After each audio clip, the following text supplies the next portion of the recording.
Hey guys, so it's been a while since we had a video. The biggest thing that we are now transitioning to is we're still talking about bonds, but we are now transitioning to non-metal bonding. So what's known as covalent bonding. There are a lot of details and really quite a bit that involves in this particular chapter. So please make sure that if you do not understand something that you talk to me right away, that you ask questions in class. This is a new semester, new stuff. But I do want to make sure that you are understanding as we go along. You should expect a little more time in between the information to practice and to ask questions and to form more discussion. After looking at ionic bonding, I am going to change things just a little bit on how we approach this. The first thing we're going to talk about is Lewis electron dot structures, and we have been calling them electron dot structures. And so this particular area should not be new as far as what the dot structure looks like. What should be new is what it looks like in regards to covalent bonding. So I have broken this video down into two parts because the reading is quite intensive. There is a lot. It's brand new stuff that maybe you've seen before, but not in a complete amount of detail. So I am going a little bit slower. You should expect 1 or 2 videos this week, all on just the electron dot structures of covalent bonds. All right, at the end of this video, since I have broken it down into 2 parts, you will not see all of these objectives at the end of this video or during this video, but in the second part, you will see at least 4 of the bottom ones on the next video. But by the end of this video, you should be able to describe a covalent bond and how it forms, including the energy change involved in the process. You should be able to use the octet rule to draw Lewis electron dot structures for simple molecules. And you should be able to, well, actually, that is it. The rest of these we will cover in part 2. So this first part, electron dot diagrams are not new, but they do look different when we talk about covalent bonds or nonmetals and nonmetals bonding together. So there is quite a bit more detail when it comes to sharing electrons instead of doing that transfer like in ionic bonds. So a bit of recall I'm going to talk about before we even go into what a covalent bond is and what that looks like is the idea of matter. So remember, chemistry is the study of matter. And we learned really like a long time ago that matter can be broken down into a lot of different parts. So matter can be broken down. Remember, it can be in different forms, different solid, liquid, or gas. It can also be found in pure substances and mixtures. And remember, pure substances can be broken down even further into elements and compounds. So now we spent quite a bit of time talking about how when those pure substances get together or bond, what that looks like. And so last chapter, we talked about ionic compounds and ionic bonding. Remember, ionic compound is a metal and a nonmetal, and they are transferring electrons from the metal to the nonmetal. We also talked about metals and what that metallic bond looks like. It's that flowing of those cations and those mobile valence electrons. So quite a bit of relationships here. Now we are going to turn our focus onto molecular compounds in regards to covalent bonding. And so some of these words I'm going to throw at you, you've probably heard before, but maybe you don't know the background behind them. So we are going to put a little more material behind some of the things that you've said before, probably in passing. So remember, in the last chapter, we talked about ionic compounds. And ionic compounds are not just found in one little piece. They are a whole bunch of cations and anions bonded together to create that crystalline structure. Now we are moving away from that, and we are now talking about molecular compounds. And these take the form of individual molecules. And so the first thing you probably need to know is a molecule and what it is. So a molecule is generally comprised of 2 or more non-metal atoms. So basically, nonmetals bonded to one another. Great examples of those would be like H2O, CO2. H2O, remember, is water. CO2 is carbon dioxide. Ammonia, and H3. You will eventually learn the names of these things. For right now, don't worry about it. You should probably write down the examples, though, for molecular compounds. So good examples: H2O, CO2, NH3, which is ammonia. These are great examples, and they are also, notice, they are made up of a non-metal, hydrogen, and another non-metal, oxygen. Here, we're made up of carbon and oxygen, both non-metals. Here, we're made up of N and H, both nonmetals again. So we are focusing solely on when nonmetals get together. A big thing that I do want to start focusing on is the fact that yes, we have elements, and you know these elements. You see the table in the back of my room, the periodic table of elements, but I have been stressing to you the entire year that elements typically do not like to stay by themselves. They prefer a bond every single time, and I'm going to give you more background on that here in a minute. But the only elements that prefer to be by themselves, or known as monatomic elements, are known as the noble gases. They have that full outer shell. Whether that be the S or the P, they have that full outer shell. So remember, helium's the only one with that full S shell, that 2 in that S shell. Then you have the rest of the noble gases, that P outer sublevel or subgroup, shell is full. It has 8 electrons, valence electrons. So that's important. The rest of the elements, whether that be metals or nonmetals, they all prefer to bond. Now, when we talk about non-metals bonding together, we generally are going to create what's known as diatomic molecules. And a diatomic molecule is a molecule that contains exactly 2 atoms. So a good example of that is like H2. I have 2 hydrogen. I'm going to go ahead and erase this so I have a little bit of room. I do also want to point out that I am going to be spending quite a bit of time talking about this third point. So I've given you one portion or one part of my point here that nature favors chemical bonding. Remember, like I have been saying, atoms do not want to be by themselves. They are not in a stable state in that way. So what they'll do is they attain lower potential energy during that bond. And so that lower potential energy actually helps keep them much more isolated, or not isolated, but more stable. So again, they attain lower potential energy when they are bonded to other atoms than when they are isolated. So when you think of this, think about 2 hydrogen atoms, and when they are separated by a distance large enough to prevent any interaction between them. So we have hydrogen and they're on completely opposite ends of the room. At this distance, the potential energy of the system is said to be equal to 0. When the atoms come together or approach one another, their electron clouds, they have these nice clouds around them that are filled with electrons, they begin to overlap. And this gives rise to several new interactions. So right now, all I want you to know is that lower potential energy is indicative of a more stable system. I will explain this fact a lot more when I talk about this in class. There is one thing that I did not put on this slide that I'm very sorry, but the term covalent bond. So write that on your paper. I will add that in class when we do this discussion, but a covalent bond is a bond in which 2 atoms share one or more pair of electrons. Really important that you know that right now.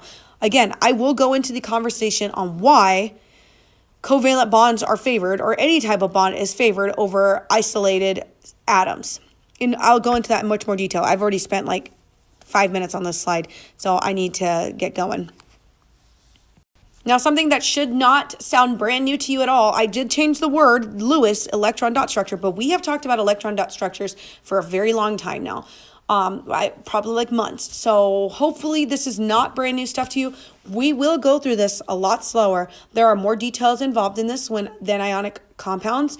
And when I looked at the ionic compounds and the test scores, I know that we need to spend just a little more time on it, and that's okay. We will get this. But again, remember that valence electrons of an atom can be shown in a simple way, and this is by using that electron dot diagram. So if I have hydrogen, you have one total electron, one valence electron. You're going to draw an H with a dot, right? That is the electron dot structure for hydrogen. So the structures of molecules that are held together by covalent bonds, again, can be diagrammed by a Lewis electron dot structure. Now, let's say I bring in and I have 2 hydrogen and they want to bond together. So here we go. 2 hydrogen, and they eventually come into contact with one another and they start to share these electrons. How I represent, the first thing you always want to do is you want to count how many total valence electrons there are present between the 2 symbols. So right now I have 2 electrons, one for this hydrogen and one for that hydrogen. 2 total electrons. Now I want these hydrogens to bond. The biggest rule you need to know is that you can never use more than the 2 electrons that are present here. And we will do more examples of these in class, so don't worry. But I have 2 electrons. I can't play with anything else. There are only 2 to use. So how I show this bond or this the sharing of electrons is I essentially put 2 dots in the middle. So I'm going to go ahead and erase this part so you're not confused. But I put my 2 dots in the middle. That shows that both of these hydrogen, not only do they both have a full shell because they now have 2 electrons, but they are sharing the 2 electrons from them. One from hydrogen 1, one from hydrogen 2, for a total of 2 electrons. Now you can represent these 2 dots with a line. And so a lot of times you'll see this. That line indicates 2 electrons or 2 valence electrons. Okay, so anytime you see a line, you should automatically count 2 electrons, always and forever. And so that creates what's known as a single covalent bond. And this is when 2 atoms are joined by the sharing of 1 pair of electrons. Now, not every single molecule is going to look like this. Not every single bond is going to be picture perfect like this. And we're going to do those examples in class. But this is just a nice example to show you that, yes, this line says we are sharing 2 electrons between 2 hydrogen atoms. Now, basic recall. Remember, the octet rule is that atoms will lose or gain electrons in order to achieve the electron configuration of the nearest noble gas, meaning they will lose or gain electrons to either gain a number of 2 or 8 electrons in their outer shell. That was for ions. Now we're going to take that same octet rule and apply it to covalent bonds.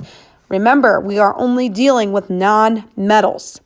So most of the elements, all of the elements on the right-hand side are what we're dealing with. So non-metal atoms share electrons. So instead of gaining or losing, they share these electrons, and this helps them attain that noble gas configuration. Remember in the last slide, we had 2 hydrogens. Hydrogens are happy with a full S subshell, meaning they only need 2 electrons. So those 2 hydrogens, we got 1 electron from one hydrogen, another electron from another hydrogen. We brought them together. They shared those 2, and they're now both very happy with 2 in both of their shells. So they're sharing, but they're okay with it. So what I mean by this is that the shared electrons are counted for each of the atoms involved in the sharing. So that means that, I'm going to just draw it here. Remember that line means 2 electrons. That means that we're saying this hydrogen has 2 electrons. We're saying this hydrogen has 2 electrons. Okay, yes, I know they are sharing, but we are completing or filling that octet rule because we are counting the shared electrons for each atom involved. The biggest, or not biggest, I guess, but one of the things I do want you to know is that, remember, when we talked about orbitals and we talked about spins and all of that jazz, the big thing you need to know is that shared electrons, they have opposite spins of one another. So we have 2 electrons present here. One is going up. Remember those boxes we did? And then we have another box here.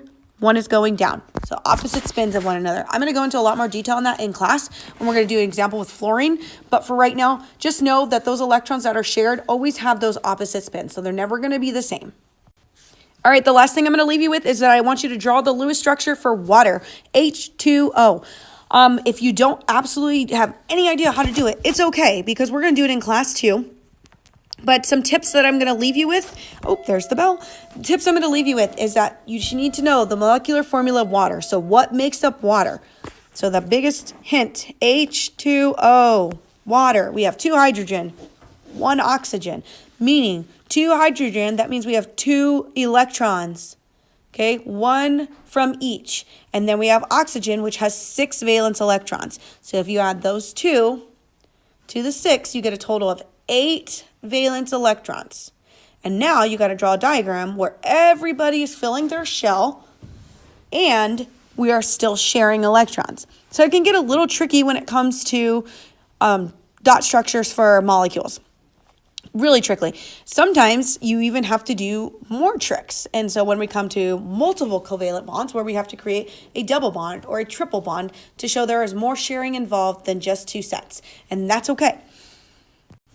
All right, so I told you there was going to be some trickeries. So single covalent bonds, you should know that that's the sharing of just 2 electrons, but that's not where we stop. We are also going to talk about multiple covalent bonds, meaning doubles and singles. So single covalent bonds, if you don't remember from the last slide, occurs when 2 singly occupied orbitals overlap each other. This means that these shared electrons have the opposite spin, and we are sharing or we're representing those shared electrons by a line. Now, let's move on to what's known as multiple covalent bonds. And multiple covalent bonds occur because of the fact that some molecules are not able to be satisfied or not able to satisfy the octet rule by making only single covalent bonds, meaning that somebody is not going to have a full shell if we only can do single bonds. So here we have a great way around this, known as the double bond and the triple bond. And I'm going to show you what it looks like when, the reason why we have to use double and triple bonds. Because if we didn't, then we would need more valence electrons than we have available to us. So a good example right now, what I want you to do is I want you to do the electron structure for C2H4. If you don't know how to do it, that's okay, because we are also going to do this in class. I want you to try it. And does not matter what you get, just have it on your paper and have it ready to go. So when we talk about it, you can either show me what you did or what you didn't do. So like I was going on and I was talking about with the multiple covalent bonds. Again, not all molecules are satisfied by making a single covalent bond. Example, C2H4. So what we have is the double bond and the triple bond. And what this does is this means that it's a covalent bond formed by atoms that share 2 pairs of electrons. That's a double bond. So it's represented by a double line. So if I had 2 C's, and I know that this isn't right, but if I had 2 C's that were bonded to one another, these 2 lines, each line represents 2 electrons. So that means in between these 2 C's, I am sharing a total of 4 electrons. The same can be done for a triple covalent bond, and that's a bond formed by atoms that share 3 pairs of electrons. So represented by a triple line, or three lines. Each one of these lines represents 2 electrons. So that means that if I had 2 C's here, and yes, I know that's not right, but I'm just trying to show you the example, that means that these 2 carbons are sharing 6 electrons together. Now you will see triple bonds and you will see double bonds, so it is a great thing to do to practice, and we will do a lot of practice when it comes to making doubles and triples, because you're going to get to a point where you're really frustrated, and so I'd rather you be frustrated in class while we do this than on a test and you have no idea. So again, we are going to take this extremely slow. Now, with that being said, that is the end of this video. I've spent a lot of time talking about just the first part of the reading. When we get into the next part of the reading, we talk about the covalent bonds and what that looks like with resonance and basically exceptions to the octet rule, a whole bunch of jazz like that. So part 2, you should have sometime this week. If you have any questions, please ask me on Edpuzzle.